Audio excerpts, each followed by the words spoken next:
I made a Red Riot Kirishima cosplay from My Hero Academia, and here's kind of how I did it, and stick around at the end if you want to see how it turned out.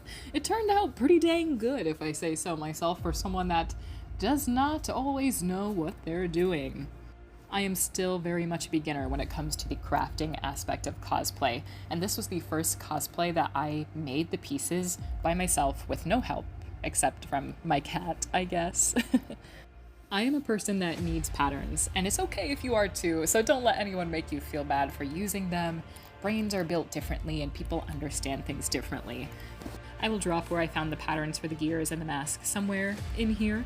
The pattern for the gears also has a video tutorial associated with it, and that was really awesome. I followed it somewhat to my own preference.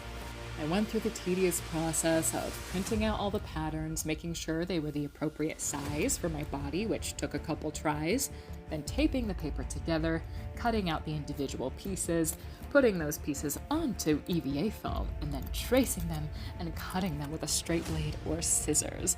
Ooh, be careful, folks.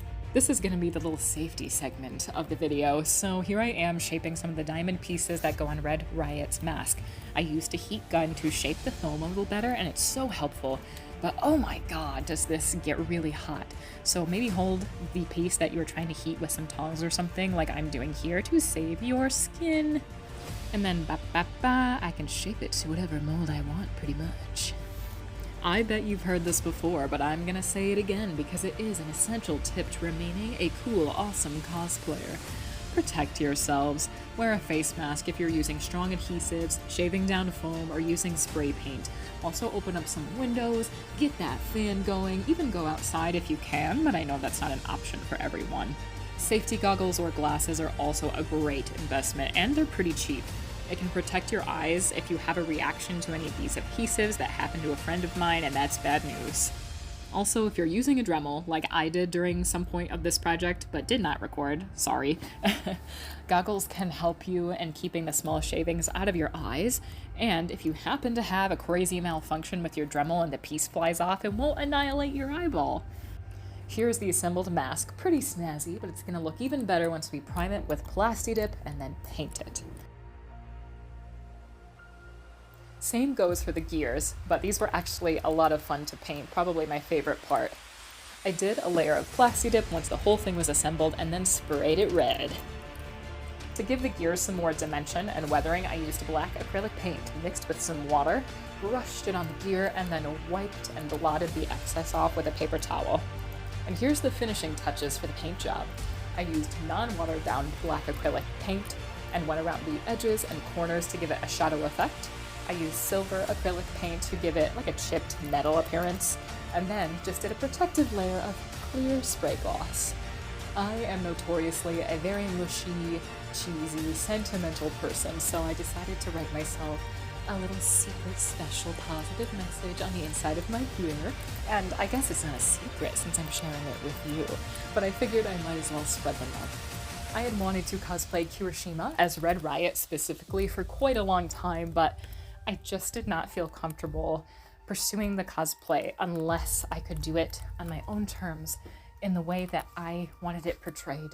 So it had to wait until after I had top surgery, which was in October of 2022. So you bet your booty, my first convention of 2023, I brought Red Riot, shirtless and scarred. Bringing my shirtless, scarred chest to an anime convention where there was thousands of people was terrifying. But I did it, and I'm so proud that I did. Everyone say hi to my Sun Eater tattoo. Also, I will say quickly, don't let my bodily preferences and comforts in relation to my dysphoria sway you from doing a cosplay in the way that makes you happiest, in the way that makes you the most comfortable. Please, just go for it. I'm just speaking from my own personal experience here. Alright, now that that's all said and done, we have a cosplay to finish. I used the same base color as the gears for the belt piece, and then I did another black wash with acrylic paint on the circle and kept the R a little brighter. This was my favorite part. I thought that this belt piece was lacking and I couldn't figure out why, so I did something a little different that strays from the canon look, but it looks so cool in my opinion. I took an old toothbrush, dipped it in the black paint, and just splattered and flicked it all over. I strayed away from the canon again, but I've seen a couple people do this before and I really liked how it looked.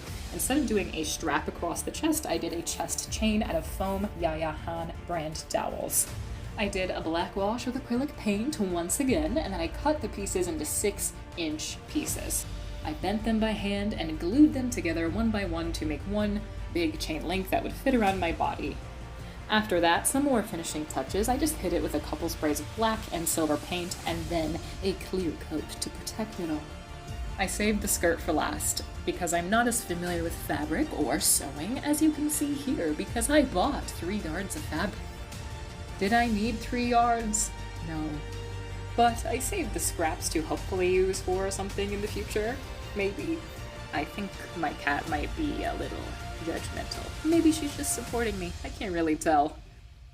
I chose this fabric because it's red, but it also had a textured look, which I thought was really interesting. However, the opposite side was white. So to make it a little easier on myself, instead of doubling up the fabric, I just sprayed it with red fabric paint, which is so awesome. Once this was dry, it didn't run or come off on my hands at all.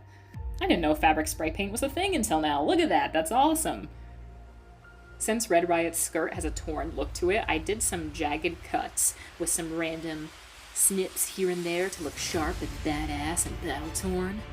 This part made me very nervous because I thought I was gonna mess it up, because once you cut something, you can't really fix it.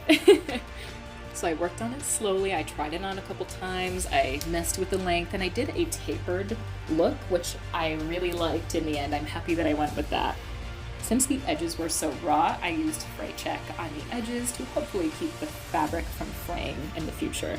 To make sure the damn thing would fit my big hips, I measured my waist and then cut out the appropriate size length red elastic, and I sewed only 2 parts of it to the skirt because otherwise it won't be stretchy anymore if you sew it in too many places. So I used a pin to secure the last spot that I needed, and it was totally good.